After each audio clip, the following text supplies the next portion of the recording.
Welcome to Krishna Reddy academy అండి. ఈరోజు మన కృష్ణారెడ్డి అకాడమీ అనేది కంటెంట్ అనేది ఏ రేంజ్లో అందిస్తుంది అనడానికి మీకు ఒక కరెక్ట్ ఒక పావు గంట నుంచి 20 నిమిషాలు మీరు కానీ వీడియో చూసినట్లయితే మీకు అర్థమైపోద్దండి. అంతే, ఇది జస్ట్ నా ఫ్యాషన్గా మాత్రమే చెప్తాను. మీకు ఈ టాపిక్ ఏదైతే ఉందో ఎక్సలెంట్ ఫ్యాకల్టీస్ వచ్చి కూడా చెప్తారు మీకు ఏ రేంజ్లో కంటెంట్ చేస్తున్నామో. మీరు ఒకసారి పరిశీలించండి. ఇక్కడ ప్రాథమిక హక్కులు అనే ఒక టాపిక్ తీసుకుంటే మీరు జస్ట్ ఒక ప్రాథమిక హక్కులు అనే ఒక టాపిక్ తీసుకుంటే మీరు ఇక్కడ చూడండి ఎన్ని రకాల బిట్లు అడిగే ఛాన్స్ ఉంది. ఈ ఒక్క స్లైడ్లోనే చూడండి భారత రాజ్యాంగంలో ప్రాథమిక హక్కులు ఏ భాగంలో ఉన్నాయి, భారత రాజ్యాంగంలో ప్రాథమిక హక్కులు అనేది ఎక్కడి నుంచి ఎక్కడి వరకు ఉన్నాయి, భారత రాజ్యాంగం అనేది ఈ ప్రాథమిక హక్కులను ఏ దేశం నుంచి గ్రహించింది, ఆ దేశంలో ఉన్నటువంటి ఈ ప్రాథమిక హక్కులు ఏమని పేర్లతో పిలుస్తారు, అలాంటి ప్రశ్నలు అన్నిటికీ కూడా అసలు మాగ్నా కార్టా అంటే ఏంటి, భారత రాజ్యాంగంలో ఏ భాగాన్ని మాగ్నా కార్టాగా పరిగణిస్తారు. ఓకే అండి, ఇలాంటి దగ్గర 5 నుంచి 6-7 క్వశ్చన్లు ఈ స్లైడ్ ఏదైతే ఉందో ఈ స్లైడ్లో మాత్రమే మీకు కనిపిస్తాయి. ఒకసారి చూడండి, భారత రాజ్యాంగంలో 3వ భాగం ఏదైతే ఉందో 3వ భాగంలో ప్రాథమిక హక్కుల కోసం వివరిస్తుంది. 12 నుంచి 35 వరకు గల ఆర్టికల్ ఏదైతే ఉందో ఈ ప్రాథమిక హక్కుల కోసం వివరిస్తున్నాయి. ఇదే ప్రాథమిక హక్కులు అనేది ఏ దేశ రాజ్యాంగం నుండి గ్రహించామన్న అంశాన్ని మీరు పరిశీలిస్తే America, United states of America ఏదైతే ఉందో యునైటెడ్ స్టేట్స్ ఆఫ్ అమెరికా నుండి గ్రహించడం జరిగింది.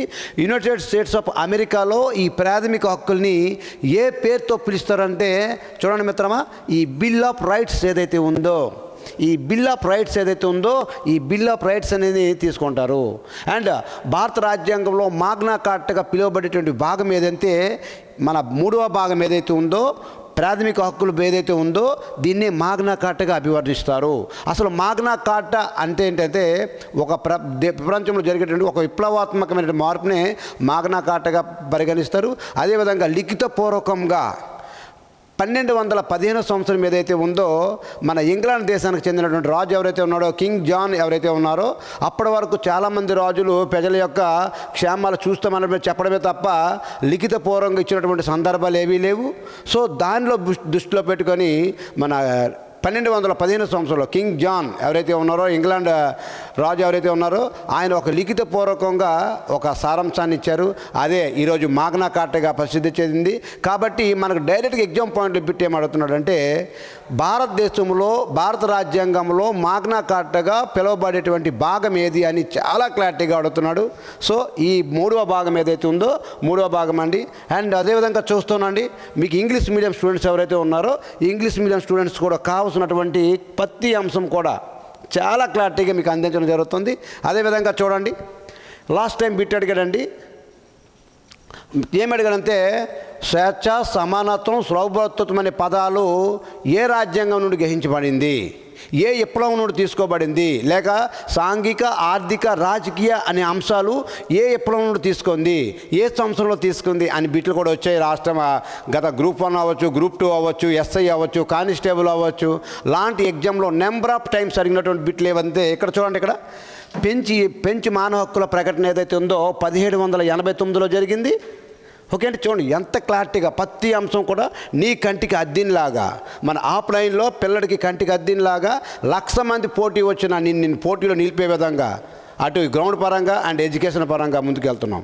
ఇక్కడ అడిగిన బిట్ చూడండి, పెంచి మానవ హక్కుల ప్రకటన ఏదైతే ఉందో 1789 సంవత్సరంలో లక్ష్యాలు ఏంటంటే స్వేచ్ఛ, సమానత్వం అండ్ సౌభ్రతత్వం అనే పదాలు ఏవైతే ఉన్నాయో పెంచి రాజ్యాంగం నుండి గ్రహించాము. అసలు పెంచి విప్లవం ఏదైతే ఉందో పెంచి విప్లవం ఏ సంవత్సరంలో జరిగిందని అడుగుతున్నారు డైరెక్ట్గా 1789 సంవత్సరంలో జరిగింది. అదేవిధంగా పరిశీలించండి అంటే సామాజిక, ఆర్థిక, రాజకీయ న్యాయం అనే అంశాలను రష్యా విప్లవం ఏదైతే ఉందో 1917లో జరిగిందండి. ఈ 1917 ఏదైతే ఉందో ఈ 1917లో ఈ రష్యా విప్లవం ఏదైతే ఉందో అక్కడ నుండి తీసుకున్నటువంటి పదాలే ఏ పదాలండి, సామాజిక, ఆర్థిక, రాజకీయ అనే పదాలు అక్కడ నుండి తీసుకున్నాము.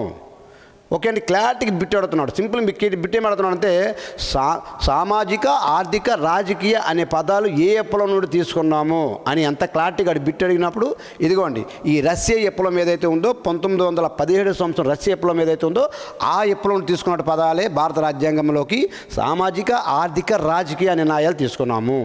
అలా కాకుండా స్వేచ్ఛ, సమానత్వం, సౌభ్రతత్వం అనే పదాలు ఏవైతే ఉన్నాయో స్వేచ్ఛ, సమానత్వం, సౌభ్రతత్వం అనే పదాలు ఏవైతే ఉన్నాయో ఈ పదాలన్నీ కూడా మనము పెంచి రాజ్యాంగం నుండి తీసుకోవడం జరిగింది.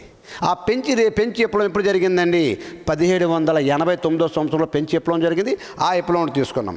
అదేవిధంగా పరిశీలిస్తున్నాండి, విశ్వ మానవ హక్కుల దినోత్సవం, విశ్వ మానవ హక్కుల ప్రకటన ఏదైతే ఉందో, విశ్వ మానవ హక్కుల ప్రకటన డిసెంబర్ 10, ప్రతి సంవత్సరం కూడా మన మానవ హక్కుల దినోత్సవంగా ఈ డిసెంబర్ 10 ఏదైతే ఉందో ఆ డిసెంబర్ 10న మీరు జరుపుకుంటూ ఉన్నాం. ఓకే అండి.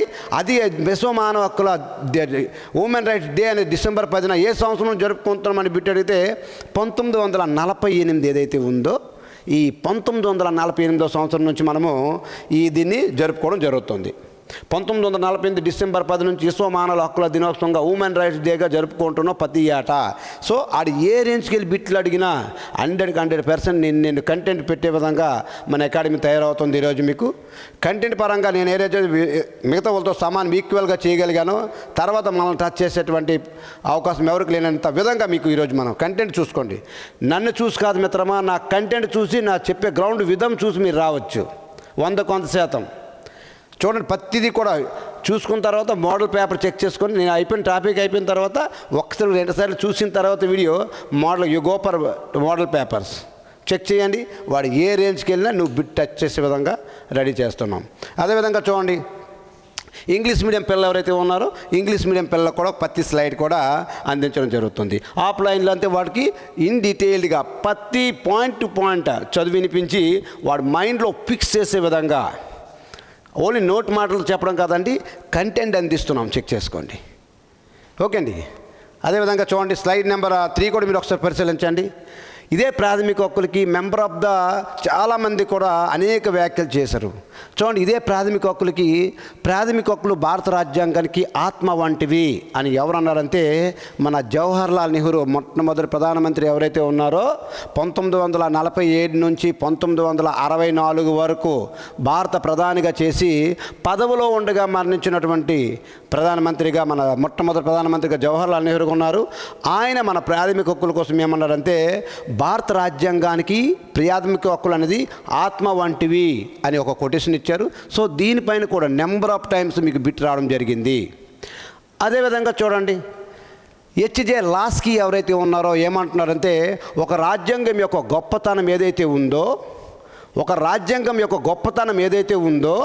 అది ప్రజలకిచ్చే హక్కులు బట్టి తెలుస్తుంది అని ఎవరు చెప్పారంటే హెచ్జే లాస్కీ ఎవరైతే ఉన్నారో ఆయన చెప్పారండి. అలా కాకుండా ఇంకొక వ్యక్తి వచ్చి ఏమన్నారంటే ఈ గ్రాన్విల్లే ఆస్టిన్ ఎవరైతే ఉన్నారో ఏమంటారంటే భారత రాజ్యాంగం ఒక సామాజిక పత్రము, ఈ భారత రాజ్యాంగం ఏదైతే ఉందో ఒక సామాజిక పత్రము అనే అంశాన్ని మీకు గ్రాన్విల్లే ఆస్టిన్ అన్నారు. దీంట్లోని ప్రాథమిక హక్కులు మరియు ఆదేశిక సూత్రాలు రాజ్యాంగానికి గుండెకాయ వంటివి అండ్ సామాజిక న్యాయం సాధించడంలో 3వ భాగం కృషి చేస్తుంది. సామాజిక న్యాయం సాధించడంలో 3వ భాగం అంటే ఫండమెంటల్ రైట్స్ ఏవైతే ఉన్నాయో అవి కృషి చేస్తుంది అని చాలా క్లారిటీగా ఒక్కొక్క వ్యక్తి ఒక్కొక్క అంశాన్ని సందేశాన్ని ఇస్తూ ఉన్నారు. సో ఈ ప్రతి సందేశం మీద కూడా బిట్ రావడం జరుగుతుంది. అదేవిధంగా మన ఇండియాకు చెందినటువంటి వ్యక్తి పతాంజలి శాస్త్రి ఎవరైతే ఉన్నారో ఈయన ఏమంటున్నారంటే ప్రభుత్వం అనేది శాసనాలు చేసేటప్పుడు ప్రాథమిక హక్కులకు కట్టుబడి ఉండాలి.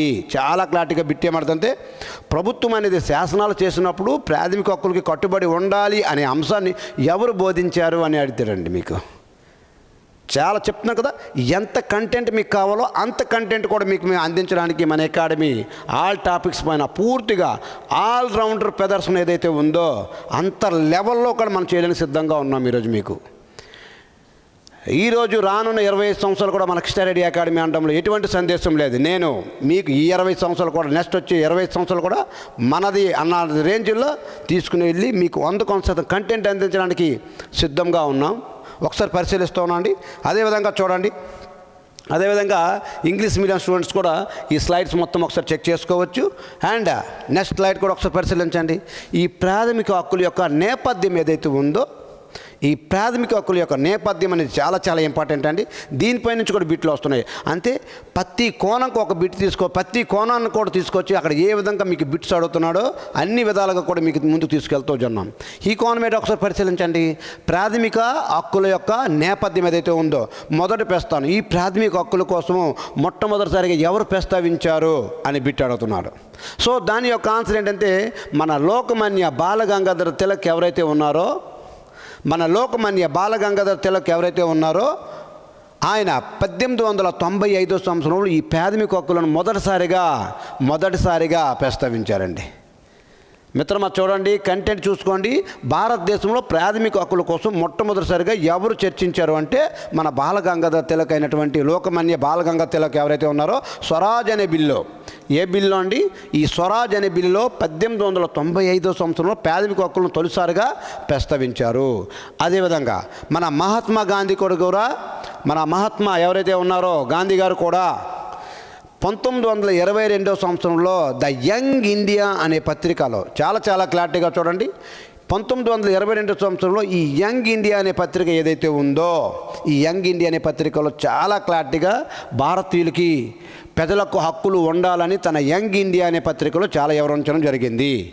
అదేవిధంగా ఈ మోతీలాల్ నెహ్రూ కమిటీ నివేదిక ఏదైతే ఉందో 1928 సంవత్సరంలో ప్రాథమిక హక్కులు పౌరులకు ప్రాథమిక అవసరమని ఈ మన మోతీలాల్ నెహ్రూ నివేదిక కమిటీ ఏదైతే ఉందో రిపోర్ట్ ఇచ్చింది. అసలు 1928 సంవత్సరంలో ఏం జరిగింది అనే అంశాన్ని కూడా మీకు ఆఫ్లైన్లో చాలా క్లారిటీగా, చాలా ఎంతంటే నీ మైండ్లో ఫిక్స్ అయిపోయే విధంగా, అసలు ఈ మోతీలాల్ నెహ్రూ యొక్క నివేదికను వ్యతిరేకించిన మొదటి వ్యక్తి ఎవడు, ఈ మోతీలాల్ నెహ్రూ యొక్క నివేదికను వ్యతిరేకించి 14 సూత్రాలు అనే అంశాన్ని ఏర్పాటు చేసిన వాడు ఎవడు, లాంటి అనేక బిట్లు కూడా మీకు ఆఫ్లైన్లో క్లారిటీగా, చాలా ఎంత క్లారిటీగా అంటే ప్రతి పిన్ టు పిన్ నీ మైండ్లో ఫిక్స్ అయిపోయే విధంగా ఈ పాలిటీ టాపిక్ ఏదైతే ఉందో పాలిటీ పైన మీకు అంత క్లారిటీగా సబ్జెక్ట్ అనేది మీకు అందించడానికి సిద్ధమవుతున్నటువంటి ఏకైక అకాడమీ ఆంధ్ర తెలంగాణలో కలిపి కృష్ణారెడ్డి అకాడమీ అండి. గురువుకి మించిన శిష్యుడిగా ఈరోజు మీకు కంటెంట్ అందించడంలో ముందుకు వస్తూ ఉన్నాం. కంటికి ప్రతి పాయింట్ కూడా కంటికి ప్రతి పాయింట్ అందినలాగా మీకు వస్తున్నాం. ఇది మోతీలాల్ నెహ్రూ అండి. అండ్ అదేవిధంగా ఇండియన్ నేషనల్ కాంగ్రెస్ ఏదైతే ఉందో, ఇండియన్ నేషనల్ ఐఎన్సి ఏదైతే ఉందో, ఇండియన్ నేషనల్ కాంగ్రెస్ అనేది ఏ సంవత్సరంలో ఏర్పడిందంటే 1885 సంవత్సరంలో ఏర్పడింది. ఐఎన్సీ యొక్క మొదటి సమావేశం అనేది ఎక్కడ జరిగిందంటే మీకు యాక్చువల్ అయితే పూణేలో జరగాల్సింది, అక్కడ ప్లేగ్ వ్యాధి కారణంగా మీకు అది ఎక్కడికి మార్చారంటే ముంబైకి మార్చారు. ముంబైలోని గోకుల్ తేజ్పాల్ దాస్ కళాశాల ఏదైతే ఉందో అక్కడ మొదటి సమావేశం జరిగింది. ఎంతమంది హాజరయ్యారంటే 72 మంది హాజరయ్యారు. అర్థమవుతుందండి. ఆఫ్లైన్లో మీకు వచ్చిన అంశం ఒకటే, కానీ నీకు అందించే కంటెంట్ ఏదైతే ఉందో ఈ రేంజ్లో ఉంటుంది. ఆ మొదటి సమావేశానికి ఐఎన్సీ ఎవరు స్థాపించారంటే ఎవరైతే ఉన్నారో స్థాపించారు. దానికి ఎవరు అధ్యక్షత వహించారంటే ఉమేష్ చంద్ర బెనర్జీ, WC బెనర్జీ ఎవరైతే ఉన్నారో ఉమేష్ చంద్ర బెనర్జీ దానికి అధ్యక్షత వహించారు. అయితే ఈ ఐఎన్సీ యొక్క రెండో సమావేశం ఎక్కడ జరిగింది? కలకత్తాలో జరిగింది. దానికి ఎవరు నాయకత్వం వహించారు? దాదాబాయి నవరోజీ నాయకత్వం వహించాడు. లాస్ట్ టైం అడిగిన బిట్టేదంటే ఐఎన్సీ యొక్క మూడో సమావేశంకి ఎవరు నాయకత్వం వహించారు, లేకపోతే ఎక్కడ జరిగింది అనే అంశాలు కూడా మీకు వస్తూ ఉన్నాయి. ఓకే అండి. అదేవిధంగా చూడండి, ఈ ఐఎన్సీ యొక్క అధికార డిమాండ్ ప్రాథమిక హక్కుల కోసము ఐఎన్సీ మొదటిసారిగా డిమాండ్ చేసింది ఏ సంవత్సరంలో అంటే 1931 కరాచీలో జరిగినటువంటి భారత జాతీయ కాంగ్రెస్ సమావేశంలో మొదటిసారిగా సర్దార్ వల్లభాయ్ పటేల్ అధ్యక్షతన జరిగినటువంటి ఐఎన్సీ సమావేశంలో ద ఫస్ట్ టైం ఈ ప్రాథమిక హక్కుల కోసము మొదటిసారిగా ఇండియన్ నేషనల్ కాంగ్రెస్ ఏదైతే ఉందో డిమాండ్ చేసింది. ఏ సంవత్సరంలో అంటే 1931 సంవత్సరంలో. ఎవరు దానికి నాయకత్వం వహించారు, అధ్యక్ష వహించారంటే మన సర్దార్ వల్లభాయ్ పటేల్ ఎవరైతే ఉన్నారో ఈయన. ఆఫ్లైన్లో ఇంకెలాగలుగుతుందో తెలుసండి. సర్దార్ వల్లభాయ్ పటేల్ యొక్క విగ్రహం ఏ రాష్ట్రంలో ఉంది, ఏ నది ఒడ్డున ఉంది, ఏ దీవులో ఉంది, దాని యొక్క ఎత్తు ఎంత, ప్రపంచంలో అత్యంత ఎత్తులో ఉన్నటువంటి విగ్రహం ఏది, ఇలాంటి అనేక అంశాలు కూడా మీకు ఆఫ్లైన్లో చెప్తాం జరుగుతుంది. అంతే ఏదైనా ఒక పదం వచ్చిందంటే ఆ పదంకి తగ్గ ఎవ్రీథింగ్ కంటెంట్ అనేది మీకు ఇంత క్లారిటీగా ముందుకెళ్తుందండి. ఓకే అండి. అదేవిధంగా గమనిస్తూ ఉన్నాండి, ఇది ఇంగ్లీష్ మీడియం స్టూడెంట్స్ ఎవరైతే ఉన్నారో దీనికోసం మీరు చాలా క్లారిటీగా చూడండి. The first the post maintenance and Lokmanya Balgangadhar Tilak ఏదైతే ఉందో ఆయన చాలా క్లారిటీగా maintain the fundamental rights in to the Swaraj bill 1895 ఏదైతే ఉందో 1895 అండి. The Mahatma Gandhi in the managing the young India అనే పత్రికలో చాలా క్లారిటీగా ఇచ్చారు. భారతీయులకి ప్రాథమిక హక్కులు అవసరం అని చాలా క్లారిటీగా చెప్పాడు. అదేవిధంగా ఇది ఇంగ్లీష్ మీడియం పిల్లలకు కూడా ఒకసారి చెక్ చేసుకొని అదేవిధంగా చూడండి, అదేవిధంగా ఒకసారి పరిశీలించండి. ఇంకేం అడుగుతున్నాడు ఒకసారి చూడండి. రాజ్యాంగ పరిషత్ ప్రాథమిక హక్కుల విధానాల కోసం నియమించినటువంటి కమిటీలు చాలా బిట్లు అడుగుతున్నాడు. ఏం అడుగుతున్నాడంటే ప్రాథమిక హక్కుల యొక్క కమిటీ చైర్మన్ ఎవరు అని బిట్లు అడుగుతున్నాడు. ఈ ప్రాథమిక హక్కుల యొక్క సబ్ కమిటీ చైర్మన్ ఎవరు అని కూడా బిట్లు అడుగుతున్నాడు.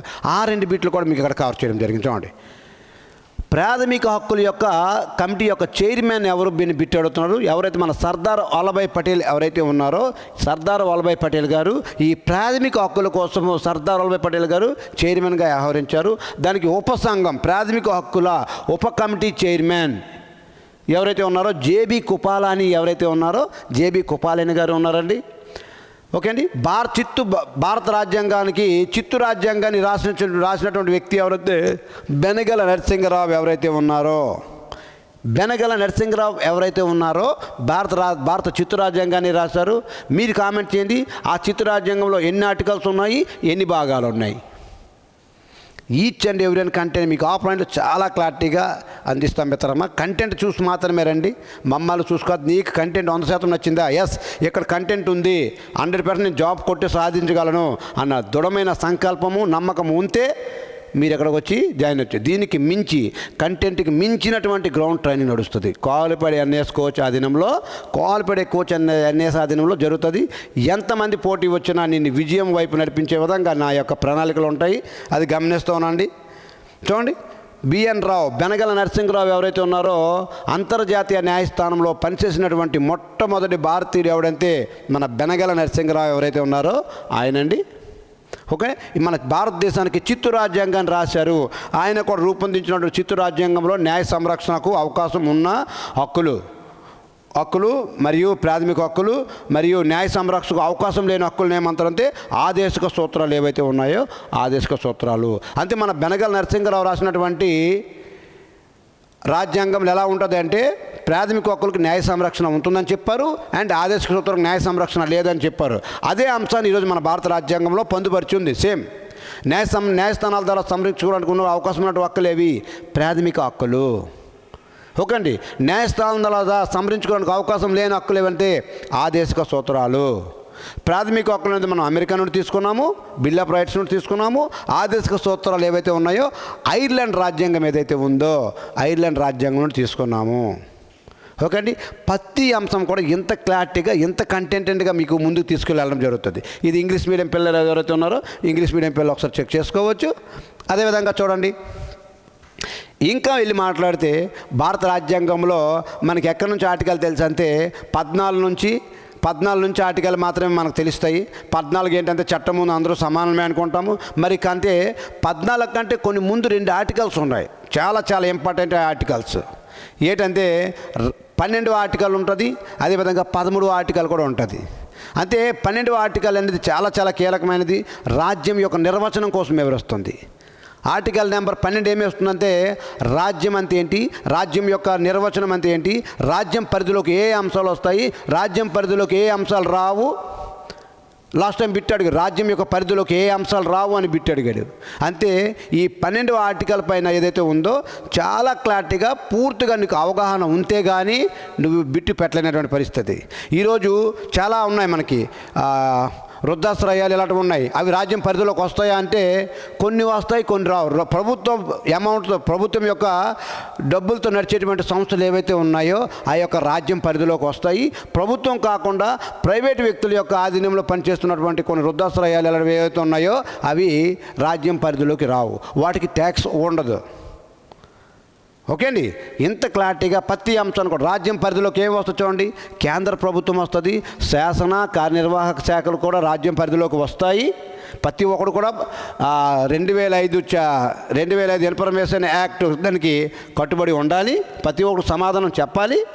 అదేవిధంగా రాష్ట్ర ప్రభుత్వాలు, శాసన కార్యనిర్వాహక శాఖల వారు, అదేవిధంగా స్థానిక ప్రభుత్వాలు కూడా రాజ్యం పరిధిలోకి వస్తాయి. అన్ని రాజ్యాంగబద్ధమైన సంస్థలు అండ్ చట్టబద్ధమైన సంస్థలు, అన్ని ప్రభుత్వ యొక్క ఏజెన్సీలు, ఇవన్నీ కూడా రాజ్యం యొక్క పరిధిలోకి వస్తాయి మిత్రమా, రాజ్యం యొక్క పరిధిలోకి వస్తాయి. అదేవిధంగా చూడండి, సుప్రీంకోర్టు విస్తృతమైన వివరణ.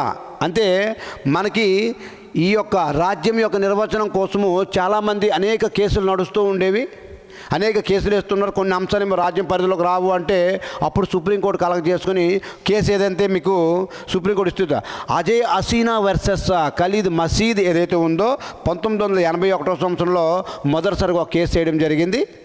ఆ కేసు యొక్క సారాంశం కూడా అంటే ఈ టాపిక్లో ప్రతిదీ కూడా ఇన్ డీటెయిల్డ్గా ఆఫ్లైన్లో ఇన్ క్లారిటీగా ఏం జరిగింది, అసలు రాజ్యం పరిధిలోకి వచ్చే అంశాలు ఏంటి, రాని అంశాలు ఏంటి, ఎందుకు రావట్లేదు అనే అంశాలన్నీ కూడా ఈ ఆర్టికల్ నెంబర్ 12 ఏదైతే ఉందో ఈ ఆర్టికల్ నెంబర్ 12 ఆధారంగా చేసుకొని మీకు ప్రతి ఇన్ డీటెయిల్డ్గా ఇన్ కేసులతో సహా చూడండి. ఇక్కడ ఇచ్చారు చూడండి, అజయ్ హసీనా వర్సెస్ ఖలీద్ మసీద్ 1981 కేసు ఏదైతే ఉందో ఏం చెప్తుందంటే, ప్రభుత్వ ఆర్థిక సహాయం పైన ఆధారపడ్డ సంస్థలు, ప్రభుత్వ నియంత్రణలో ఉన్నటువంటి సంస్థలు, అదే ప్రజా ప్రయోజనార్థం ప్రభుత్వం బాధ్యతలు నిర్వహించేటువంటి ప్రైవేట్ సంస్థలు మరియు ప్రభుత్వానికి పూర్తి వాటా మూలధనం ఉన్నటువంటి సంస్థలు రాజ్యం యొక్క పరిధిలోకి వస్తాయి, రాజ్యం యొక్క పరిధిలోకి వస్తాయి. అంటే ఇన్ని అంశాలన్నీ వస్తాయని తెలిస్తే కదా నువ్వు రేపు ఏవి రావు అనే అంశాన్ని నువ్వు ఫైండ్ అవుట్ చేయగలుగుతావు.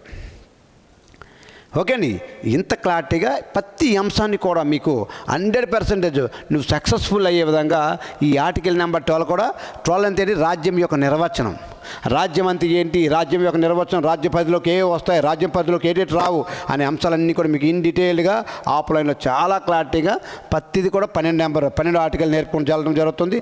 అదేవిధంగా మీరు ఒకసారి పరిశీలించండి, ఇదంతా కూడా 12 ఆర్టికల్ కోసమేనండి.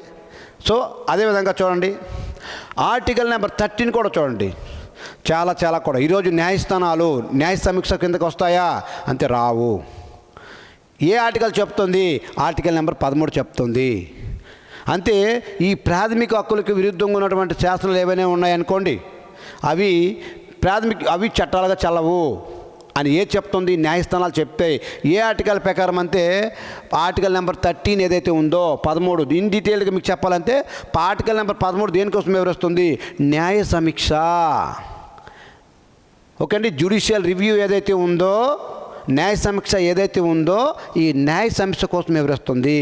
ఈ నిబంధన పరోక్షంగా న్యాయ సమీక్ష గురించి మాత్రమే వివరిస్తుంది. గుర్తుపెట్టుకోవాలి. ఈ ఆర్టికల్ నెంబర్ 13 ఏదైతే ఉందో చాలా క్లారిటీగా ప్రతి అంశాన్ని కూడా మీకు కూర్చోండి. న్యాయ సమీక్ష కోసం వివరించడం ఆర్టికల్ ఏది, ఆర్టికల్ నెంబర్ 13. ఇంకా చూడండి, ఇక్కడ పరోక్షం దీనికి వస్తుంది, రాజ్యం యొక్క అమలులోకి రాకముందు రూపొందించినటువంటి చట్టాలు వర్తిస్తుంది, వాటికి కూడా న్యాయ సమీక్ష చేసుకునే అవకాశము వర్తిస్తుంది అని చాలా క్లారిటీగా ఆర్టికల్ నెంబర్ 13 ఏదైతే ఉందో న్యాయ సమీక్ష కోసం వివరిస్తుంది. న్యాయ సమీక్ష ఏదైతే న్యాయ సమీక్షకు వివరిస్తుంది. ఇంకా కూడా ఇచ్చారు చూడండి, 13లో 2 ఆర్టికల్ అంటే ప్రాథమిక హక్కులకు విరుద్ధమైనటువంటి శాసనాలు రాజ్యం యొక్క చేయకూడదు. ప్రాథమిక హక్కులకి భంగం కలిగించేటువంటి ఏ శాసనం కూడా ప్రభుత్వం చేయకూడదు. ఒకవేళ చేస్తే దాన్ని న్యాయ సమీక్ష చేసే అధికారం ఎవరికి ఉంది, సుప్రీంకోర్టుకు ఉంది. సుప్రీంకోర్టు దాన్ని న్యాయ సమీక్ష చేసిన తర్వాత వాళ్ళు నిర్ణయం తీసుకుంటారు. అందుకే సుప్రీంకోర్టు స్వతంత్ర ప్రతిపత్తి గల న్యాయ వ్యవస్థ, ఎవరికి తల వంచాల్సిన అవసరము లేదు, సీఎం అయినా, పిఎం అయినా, ఎమ్మెల్యే అయినా, సాధారణమైన వ్యక్తి అయినా అందరూ కూడా చట్టం ముందు సమానమే. ప్రతి ఓడు చేసే పని ప్రతిదీ కూడా మీకు క్లారిటీగా మీకు ముందుకు వెళ్ళాల్సిందే. అదే న్యాయ సమీక్ష. ఆర్టికల్ నెంబర్ 13 ఏమేస్తుంది, న్యాయ సమీక్ష ఏదైతే ఉందో న్యాయ సమీక్ష కోసం మీకు వివరిస్తూ ఉంది. ఇంత క్లారిటీగా ప్రతి అంశాన్ని కూడా మీకు ఆఫ్లైన్లో మిత్రమా ఒకటే చెప్తున్నా, 2026 నీ ఉద్యోగం లక్ష్యమా, ఈ వీడియో చూసిన తర్వాత నువ్వు వచ్చి కూర్చో, నీకు నేను ఉద్యోగస్తులా చేస్తా, ఉద్యోగం వచ్చింది 100% చేస్తా, 100% కూడా.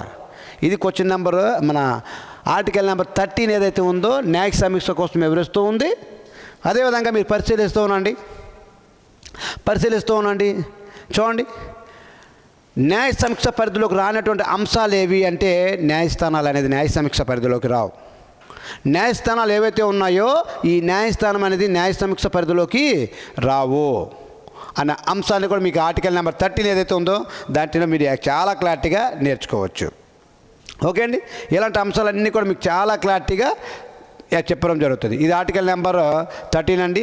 అదేవిధంగా దీంట్లో కేసులు కూడా ఉన్నాయండి.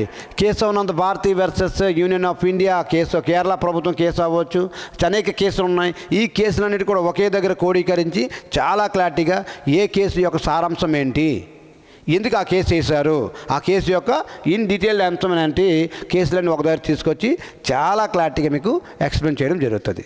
చూడండి ఇక్కడ కేశవానంద భారతి వర్సెస్ కేరళ ప్రభుత్వం కేసు 1973లో సుప్రీంకోర్టు ఏమని వివరణిచ్చిందంటే రాజ్యాంగ సవరణ అధికారం 368 ఆర్టికల్ ఏంటి, రాజ్యాంగాన్ని సవరించాలంటే ఏ ఆర్టికల్ ప్రకారం సవరిస్తాము, 368 ఆర్టికల్. చాలా క్లారిటీ ఇంపార్టెంట్. ఈ రాజ్యాంగాన్ని సవరించేటువంటి పద్ధతి ఏ రాజ్యాంగం నుండి గ్రహించామో సౌత్ ఆఫ్రికా ఏదైతే ఉందో ఈ సౌత్ ఆఫ్రికా నుంచి మనం గ్రహించాము. అంతే, ఒక ఆర్టికల్ వచ్చిందా దాని యొక్క పుట్టుపూర్వత్వాలు అన్నీ కూడా రేపటికి వాడు ఏ రేంజ్లో బిట్టెలు తయారు చేసినా, ఎగ్జామినర్ అనేవాడు ఏ రేంజ్కి వెళ్ళి తయారు చేసినా నువ్వు 100% నువ్వు సక్సెస్ఫుల్ అయ్యే విధంగా కంటెంట్ అందించడంలో ఈరోజు ముందు వస్తుంది. అలా అని మనకి ప్రతి ఫ్యాకల్టీ కూడా మీకు వచ్చి ఎక్సలెంట్ ఫ్యాకల్టీ తీసుకొచ్చి చెప్పేస్తూ ఉన్నా. అన్నిటికీ మించి నేనున్నాను మీకు ఆల్రౌండర్ ప్రదర్శన చేయడానికి. ఫ్యాకల్టీ నీకు ఎంత ఇంపార్టెంటో నేను ఒక్కడే నీకు అంత ఇంపార్టెంట్. 200 బిట్లకి 120, 140, 150 బిట్లు తీసుకెళ్ళేటువంటి క్యాపబిలిటీ నేను ఒక్కడిని ఆల్రౌండర్ ప్రదర్శన చేస్తాను. ఎందుకు వెళ్ళమో, ఇంత రేంజ్లో నువ్వు చదివితే ఎందుకు వెళ్ళమో నువ్వు ఒకసారి ఆలోచించుకోండి. కాకపోతే నీకు ఉండాల్సిందల్లా మిత్రమా ఓపిక, డిసిప్లిన్ ఉండాలా. డిసిప్లిన్ అంత ఏటో కాదు, ఇటువంటి తిరగడం కాదండి, టైం పంచువాలిటీ, క్రమశిక్షణ. ఒక వ్యక్తికి దాసోహం అయిపోవాలా 6 నెలలు, 1 ఇయర్, 1.5 ఇయర్. ఏ రోజైతే నువ్వు 6 రోజులు చదవగలుగుతావో ఆ రోజు నీకు 100% జాబ్ వస్తుంది. అది జరుగుతుంది మన ఉత్తర భారతదేశంలో. ఇక్కడ మనకు జరగట్లా. మనమే హీరోలమి. ఎవడి మాట వినం. ఎప్పుడు మిత్రమా ఉద్యోగం సాధించేది, మన తల్లిదండ్రుల యొక్క కళ్ళలో ఎప్పుడు మనం వెలుగులు నింపేది, ఎప్పుడు నీ జీవితం సెట్ అయ్యేది గమనించండి. అలాంటి అన్ని అంశాలను కూడా నేను క్రోడీకరించి నిజంగా నీకు 100% కావాలనుకుంది నేను చెప్పే ప్రతి మాట నీకు వినాలి అనుకుంటే ఇంతే. నీకు 2026 అనేది చాలా అద్భుతమైన ఇయర్గా నీ జీవితాంతం నువ్వు మర్చిపోని విధంగా నేను తీసుకెళ్ళడానికి సిద్ధంగా ఉన్నా. సో ఈ విధంగా చూస్తున్నాండి. ప్రతిదీ కూడా కేసు వాళ్ళు ప్రతిదీ కూడా మీకు క్లారిఫై ఏం జరిగింది, దాని యొక్క కంటెంట్ ఏంటి, ఎందుకు అలా జరిగింది, జరగడం గల కారణం ఏంటి అనే అంశాలు అన్నీ కూడా మీకు ఒకే దగ్గర క్రోడీకరించి చెప్తాం. ఇంగ్లీష్ మీడియంలో పిల్లలు కూడా ఒకసారి చూడండి. ఈ న్యాయ సమీక్ష ఆర్టికల్ నెంబర్ 30 యొక్క న్యాయ సమీక్ష కూడా చూడండి. న్యాయ సమీక్ష పరిధిలోకి ఏవేవి రావని అడుగుతున్నాడు. సుప్రీంకోర్టు ఏదైతే ఉందో న్యాయ సమీక్ష పరిధిలోకి రాదు. ఓకే అండి. అదేవిధంగా చూడండి చాలా రకాల కేసులు. ఈ కేసులన్నీ కూడా మీకు ఇక్కడ కూడా బిట్ అడిగారు చూడండి. చాలా ఇంపార్టెంట్. ప్రపంచంలో మొట్టమొదటిసారిగా న్యాయ సమీక్షకు గురైనటువంటి కేసు ఏది? ప్రపంచంలో మొట్టమొదటిసారిగా న్యాయ సమీక్షకు గురైనటువంటి కేసు ఏదైనాడు మల్బరీ వర్సెస్ మాదిసన్ కేసు 1803 సంవత్సరంలో జరిగింది. ప్రపంచంలో మొట్టమొదటిసారిగా న్యాయ సమీక్షకు గురైనటువంటి కేసు ఏదంటే ఇది మీ డైరీలో, ఇది మీ బుక్ మైండ్లో ఫిక్స్ అయిపోవాలండి. మల్బరీ వర్సెస్ మాదిసన్ కేసు ఏదైతే ఉందో 1803 అనేది ప్రపంచంలో మొట్టమొదటిసారిగా న్యాయ సమీక్షకు గురైనటువంటి కేసు. సార్ ఏం జరిగింది సార్ అంటే ఈ కేసులని టాపిక్ ఏదైతే ఉన్నదో అక్కడ ప్రత్యేకించి దాన్ని తీసుకొచ్చి ఆ సెక్షన్ మొత్తం అక్కడ మీకు ప్రతిదీ కూడా ఇన్ డీటెయిల్గా ఎక్స్ప్లెయిన్ చేయడం జరుగుతుంది. అలా కాకుండా భారతదేశంలో మొట్టమొదటిసారిగా న్యాయ సమస్యకు గురైనటువంటి ఆర్టికల్ ఏది అని అడుగుతాడు. మన భాగం ఏదంటే కేసు ఏదంటే Shankari Prasad versus union of India 1951. చాలా ఇంపార్టెంట్. ఈ కేసులు ఏం జరిగింది, ఎందుకు అలా జరిగింది, దాని యొక్క పుట్టుపూర్వతలు అన్నీ కూడా మీకు ఇన్ డీటెయిల్గా అందించడం జరుగుతుంది. భారతదేశంలో మొట్టమొదటిసారి న్యాయ సమీక్షకు గురైనటువంటి కేసు ఏది? Shankari Prasad versus union of India 1951లో జరిగింది. ఓకే అండి. ఇంత కంటెంట్, ఇంత క్లారిటీగా ప్రతి అంశాన్ని పేపర్ని దృష్టిలో పెట్టుకొని ఎగ్జామ్ పాయింట్లో వచ్చేటువంటి ప్రతి క్వశ్చన్ని కూడా నీకు దృష్టిలో పెట్టుకొని కంటెంట్ అనేది రెడీ అవ్వడం జరుగుతుంది. కంటెంట్ అనేది రెడీ చేస్తున్నాం మిత్రమా. కంటెంట్ అనేది ఎంత క్లారిటీగా రెడీ చేస్తూ ఉన్నాం చూడండి. అదేవిధంగా చూడండి దీనికి కూడా సిద్ధాంతాలు ఉన్నాయి. దీనికి కూడా గ్రహణ సిద్ధాంతం ఏంటి, అదేవిధంగా చూడండి కర్ణ సిద్ధాంతం అంటే ఏంటి, కర్ణ సిద్ధాంతం అంటే ఏంటి అనే అంశాలన్నీ కూడా మీకు చాలా క్లారిటీగా వస్తున్నటువంటి బిట్లే. గ్రహణ సిద్ధాంతం పైన లాస్ట్ టైం బిట్ అడిగాడు, అండ్ కర్ణ సిద్ధాంతం పైన కూడా బిట్లు అడిగాడు. చూడండి, గ్రహణ సిద్ధాంతం రాజ్యాంగంలోకి అమలుకు రాకముందు లేదా వచ్చిన తర్వాత రూపొందించే చట్టాలు వివాదాస్పదంగా ప్రాథమిక హక్కులకు విరుద్ధంగా ఉంటే ఆ భాగం తొలగించేంత వరకు పూర్తిగా కాకుండా తాత్కాలికంగా నిలుపుదల చేయబడుతుంది. ఈ సిద్ధాంతాన్ని మొదట బికాజీ నారాయణ వర్సెస్ మధ్యప్రదేశ్ ప్రభుత్వం కేసులో పేర్కొనబడింది. ఏ కేసులో మొట్టమొదటిసారిగా గ్రహణ సిద్ధాంతము పేర్కొనబడింది అని క్వశ్చన్ అడిగినప్పుడు ఇంత కంటెంట్ని అందించి ఏదైతే గ్రహణ సిద్ధాంతం ఏదైతే ఉందో ఈ సిద్ధాంతం ప్రకారం మీకు క్లారిటీగా ఎక్స్ప్లెయిన్ చేయడం జరుగుతుంది. ఓకే అండి మిత్రం, నేను చెప్పేటువంటి పాలిటీ క్లాస్ ఏదైతే ఉందో నువ్వు బేస్ లెవెల్ ఎగ్జామ్ నుంచి కానిస్టేబుల్ లెవెల్ ఎగ్జామ్ నుంచి group SI exam, group 1, group 2 లాంటి ఎగ్జామ్స్ కూడా ఈ కంటెంట్ సరిపోద్ది మిత్రమా. ఒకసారి చెక్ చేసుకోండి. నువ్వు ఖర్చు పెట్టే సమయం ఏదైతే ఉందో, నాకు చూసే సమయం ఏదైతే ఉందో 100% నువ్వు సక్సెస్ఫుల్ అవడానికి నేను మార్గదర్శనం అవుతాం.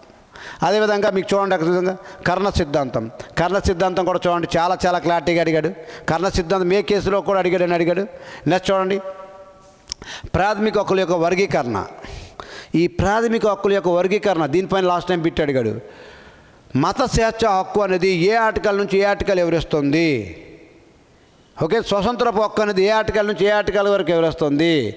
పీడనాన్ని నిరోధించే హక్కు అనేది ఏ ఆర్టికల్ నుంచి ఏ ఆర్టికల్కి వివరిస్తుంది? రాజ్యాంగ పరిహారపు హక్కు అనేది ఏ ఆర్టికల్ కోసం వివరిస్తుంది అని అనేక బిట్లు అడుగుతున్నాయి.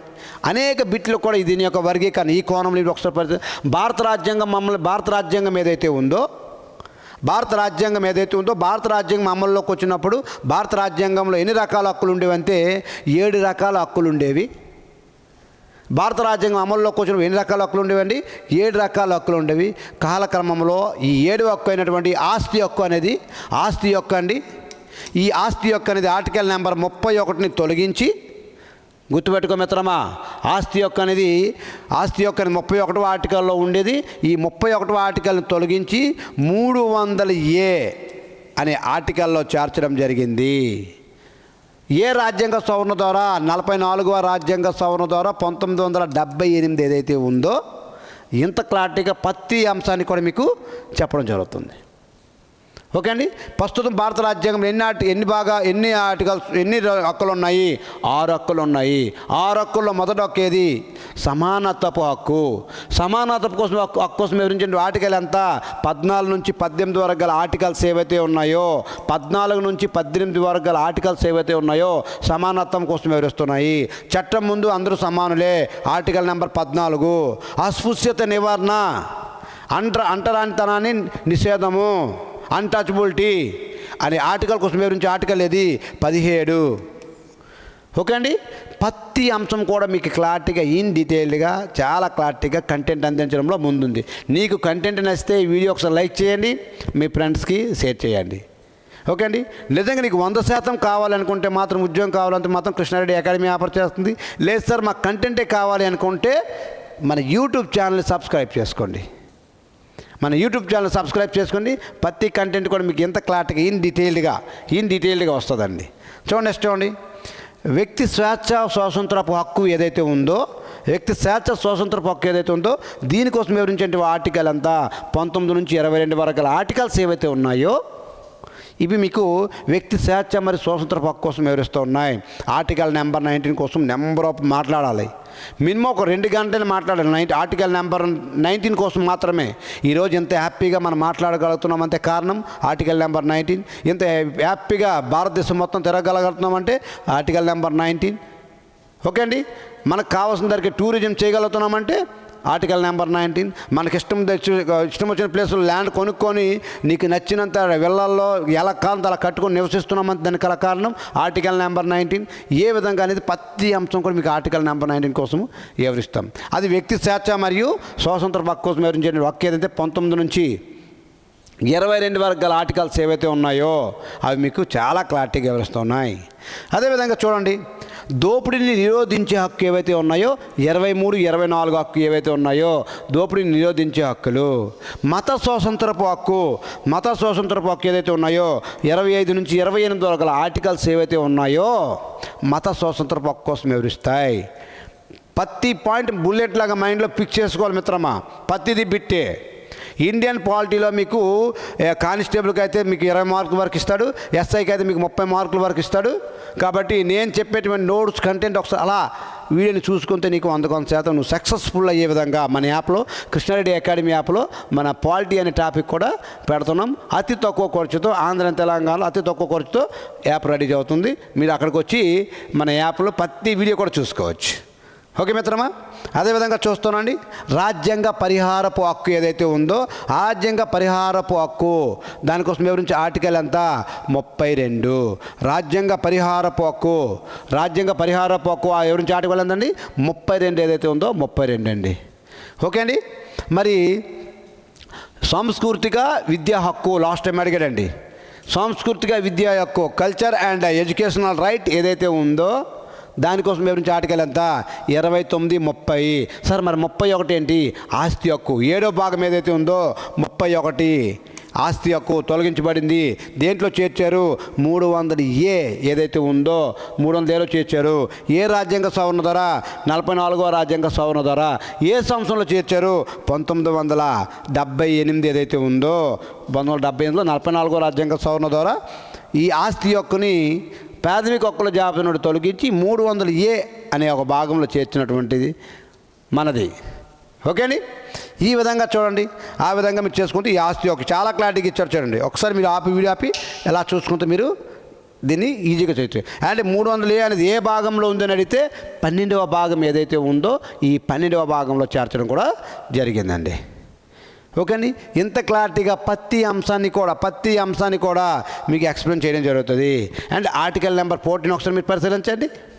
ఆర్టికల్ నెంబర్ 14 ఒకసారి పరిశీలించండి. సమానత్వపు హక్కు. చట్టం ముందు అందరూ సమానులే మరియు చట్టపరంగా అందరికీ సమాన హక్కులు ఉంటుంది. పౌరుల హక్కులను ప్రభుత్వం నిరాకరించకూడదు. నిరాకరించే జైలుకే. చట్టం ముందు అందరూ సమానమే. పౌరులు ప్రాథమిక హక్కులను నిరాకరించరాదు. నిరాకరిస్తే కారాగారంలో రెస్ట్ తీసుకోవడమే అని ఏది చెప్తుంది? నేను కాదండి, ఆర్టికల్ నెంబర్ 14 చెప్తుంది. ఎవరు చెప్తున్నారు? ఆర్టికల్ నెంబర్ 14 ఏదైతే ఉందో 14 చెప్తూ ఉందండి. ఓకే అండి. చట్టం ముందు అందరూ సమానులే, ఈక్వాలిటీ బిఫోర్ ద లా ఏదైతే ఉందో అదే. అయితే ఇదే అంశాన్ని ఏ రాజ్యాంగం నుండి గ్రహించామని ఇంకా కొద్దిగా అడిగేసి ముందు ఎగ్జామినర్ కానీ బిట్ అడిగినట్లయితే బ్రిటన్ రాజ్యాంగం ఏదైతే ఉందో, బ్రిటిష్ రాజ్యాంగం ఏదైతే ఉందో గ్రహించడం జరిగింది. బ్రిటిష్ రాజ్యాంగం ఏదైతే ఉందో ఈ బ్రిటిష్ రాజ్యాంగం నుంచి మీకు గ్రహించడం జరిగింది. ఈ ఆర్టికల్ నెంబర్ 14 చట్టం ముందు అందరూ సమానమైన అంశాన్ని ఈ బ్రిటిష్ రాజ్యాంగం నుండి గ్రహించడం జరిగింది. సో మిత్రమా, నేను కంటెంట్ మాత్రం మీకు ఇస్తున్నా. కంటెంట్ మీకు నచ్చితేనే మన అకాడమీకి రండి. 2026లో నీ తల్లిదండ్రుల కళ్ళల్లో వెలుగు చూడాలి అనుకుంటే సరైన ప్లాట్ఫామ్ ఆంధ్ర తెలంగాణలో కృష్ణారెడ్డి అకాడమీ. నేను మీకు ఆల్రౌండర్ పాత్ర చేయిస్తా. ప్రతి టాపిక్ కూడా సార్ వస్తారు. మీకు ఎక్సలెంట్ సార్లే పెట్టించాం. అన్నిటికీ మించి నేను మీకు ఆల్రౌండర్ ప్రదర్శన. ఒక క్రికెట్ టీం కావచ్చు, ఏదైనా టీం కావచ్చు, ఆల్రౌండ్ కంపల్సరీగా ఉండాల్సిందే. ఆల్రౌండ్ లేకుండా నువ్వు మ్యాచ్లు గెలాలంటే గెలలేవు మిత్రమా. ఆ ఆల్రౌండర్ పాత్ర నేను మీకు పోషించడానికి సిద్ధంగా ఉన్నా. చూస్తున్నారు కదా, కంటెంట్ కూడా చూసుకోండి, ఎక్స్ప్లెనేషన్ చూసుకోండి. యాక్చువల్ నా బేసిక్గా నా మెయిన్ టాపిక్ అయితే ఇది కాదు మిత్రం, జస్ట్ ఫ్యాషన్గా మాత్రమే చెప్తున్నా. నా మెయిన్ టాపిక్ ఏదైతే అర్థమెటిక్ రీజనింగ్ ఏదైతే ఉందో అది నా యొక్క మెయిన్ టాపిక్స్. ఢిల్లీలో నేర్చుకుని వచ్చిన బేస్ లెవెల్ నుంచి CGL CHSL రేంజ్ వరకు కూడా నీకు 100% నేను అంత క్యాపబిలిటీ అర్థమెటిక్ రీజనింగ్ పరంగా వెళ్తున్నా. సో నా మెయిన్ జస్ట్ ఫ్యాషన్గా మాత్రమే, మీతో ఇంటరాక్ట్ అవ్వడానికి మాత్రమే ఈ రేంజ్లో మీకు చెప్తా ఉన్నా. కానీ నా టాపిక్ అయితే ఇది కాదు. నా మెయిన్ టాపిక్ అయితే అర్థమెటిక్ రీజనింగే. దాన్ని నీకు బేస్ లెవెల్ నుంచి నవోదయ సైన్స్ స్కూల్ పిల్లల నుంచి హై రేంజ్ వరకు మీకు ప్రతి అంశాన్ని అందించుకొని మీకు ముందుకు వెళ్ళడానికి సిద్ధమవుతున్నా. కాబట్టి ఈ వీడియో ఎవరైతే చూస్తున్నారో దయచేసి కొద్దిగా లైక్ చేయండి, మీ ఫ్రెండ్స్ కూడా షేర్ చేయండి. ఓకే అండి. మీరు మాకు ఈ వీడియో ఇంత కంటెంట్ అందించడానికి ఇచ్చే గురుదక్షిణ జస్ట్ సబ్స్క్రైబ్ చేసుకోండి మన యూట్యూబ్ ఛానల్ చాలు. లేదు సార్ నాకు 100% జాబ్ కావాలంటే డైరెక్ట్ లగిస్తారండి. ఓకే అండి. Thank you very much. జై హింద్, జై భారత్. Thank you.